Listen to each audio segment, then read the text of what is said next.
ارسلان کے دل میں میرے لیے سافٹ کارنر کیوں تھا اور وہ مجھے اپنی منہ بولی بہن کیوں کہتا تھا، اس کے پیچھے تو میری زندگی کی ایک اور کہانی ہے، لیکن فی الحال اس کہانی کو شیئر کرنے کا ابھی وقت نہیں آیا۔ So welcome to our love story part 3۔ اس وقت ارسلان کے دل میں میرے لیے اس طرح کی فیلنگز تھی یا نہیں تھی یہ تو کوئی بھی نہیں جانتا تھا۔ یہ تو صرف ایک بات تھی جو میرے دوست نے مجھے کہی اور میں نے اسے ازیوم کر کے ارسلان کے ساتھ روڈ ہونا شروع کر دیا، اور اس کے نتیجے میں ہماری 2 سال تک ناراضگی رہی۔ اس 2 سال کے عرصے میں ہم دونوں کی زندگیوں میں بہت کچھ چینج ہوا تھا۔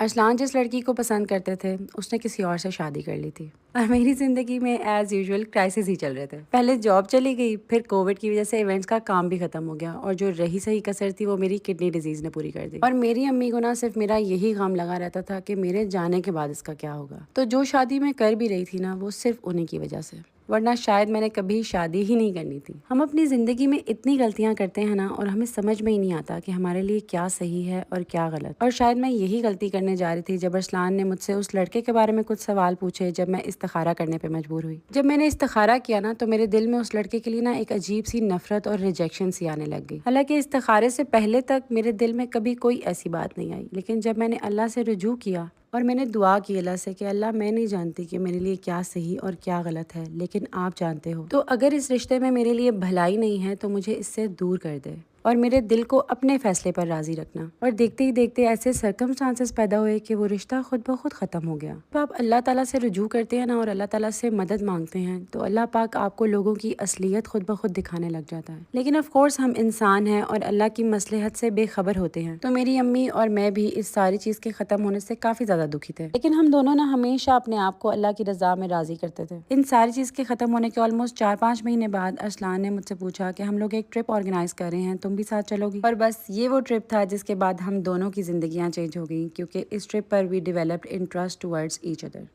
میں ٹرپ پر چلی تو گئی تھی لیکن وہاں میں ارسلان کے علاوہ اور کسی کو بھی نہیں جانتی تھی، اور اس ٹرپ پہ ارسلان کے بیسٹ فرینڈز کا ایک گروپ بھی تھا۔ آپ لوگوں کی لائف میں بھی ایسے دوست ہوں گے نا کہ اگر آپ کا دوست کسی لڑکی کے ساتھ بیٹھ گیا ہے یا بات کر رہا ہے تو وہ آنکھوں ہی آنکھوں میں اشارے اور مسکراہٹیں پاس کرتے رہتے ہیں۔ شاید اس سے پہلے مجھے کبھی بھی اتنا فیل نہیں ہونا تھا کہ ارسلان مجھ میں انٹرسٹڈ ہیں، لیکن ان لوگوں کی کنٹینیوسلی چھیڑخانی سے مجھے پورا کنفرم ہو گیا کہ Arsalan has feelings for me. کس نے کس کو پرپوز کیا اور ارسلان نے اپنی فیلنگس کا اظہار کیسے کیا، I am gonna tell you guys, لیکن اس سے پہلے تھوڑی سی اسکن کیئر کر لیتے ہیں۔ ایز یو آل نو کہ میں نے ابھی اپنا ایک پروسیجر کروایا ہے، لیکن پروسیجر کروانے سے کوئی بہت ہی میجک نہیں ہو جاتا، آپ کو ساتھ ساتھ اپنی اسکن کیئر بھی مینٹین کرنی پڑتی ہے۔ اینڈ اس کے لیے آئی یوز آرگینک ٹریولرز کا rapid repair moisturiser and sunscreen. ان کا جو موئسچرائزر ہے نا that's very good to maintain your skin barrier. ابھی ان کی فلیٹ 20% آف سمر سیل بھی چل رہی ہے، so go get your hands on. خیر coming back to the story, Arslan نے مجھے کبھی بھی نا پراپر طریقے سے پرپوز نہیں کیا، جیسے کہتے ہیں نا کہ کیسے بتایا کہ میں پسند کرتا ہوں، تو Arsalan was too shy for that. لیکن ارسلان کے جیسچرز اس طرح کے ہوتے تھے جیسے کہ آفس سے لینے کے لیے آ جانا، اگر میری طبیعت خراب ہو تو ڈاکٹر کے پاس لے جانا، برتھ ڈیز یاد رکھنا، ویلنٹائنس ڈے پہ چاکلیٹس دینا، بیلونز لے کے آنا۔ ایون کہ جب ہم ٹرپ پہ ساتھ تھے نا تو میرا انوائرمنٹ چینج ہونے کی وجہ سے مائگرین ٹریگر ہو گیا تھا، اور جہاں سب لوگ اپنا بون فائر انجوائے کر رہے تھے نا، Arsalan was just making sure کہ کسی طریقے سے آمنہ کا سر کا درد چلا جائے۔ ہم لوگ نا مالم جبہ میں تھے اور وہاں سے کیمسٹ کی شاپ بہت دور تھی۔ اس وقت پراپر برف باری ہو رہی تھی، جس برف باری میں ارسلان اتنی دور تک چل کر صرف میرے لیے پیناڈول لینے کے لیے گئے۔ دین ہی کیم بیک، ہوٹل والوں سے میرے لیے چائے بنوائی، اور تب تک وہیں بیٹھے رہے جب تک میری طبیعت تھوڑی بہتر نہیں ہو گئی۔ اس ٹرپ سے واپس آنے کے بعد آف کورس مجھے بہت اچھے طریقے سے اندازہ تو ہو گیا تھا، لیکن ارسلان نے کبھی بھی اپنے منہ سے کچھ نہیں کہا تھا، بس روز مجھے آفس سے پک کر کے گھر چھوڑنے آ جاتے تھے۔ اور پھر ایک دن وہ مجھے اور امی کو کھانا کھلانے لے کے گئے، جہاں پہ آؤٹ آف نو ویئر انہوں نے میری امی سے کہا کہ اگر آپ کو اعتراض نہ ہو تو میں آمنہ کے لیے رشتہ بھیجنا چاہتا ہوں۔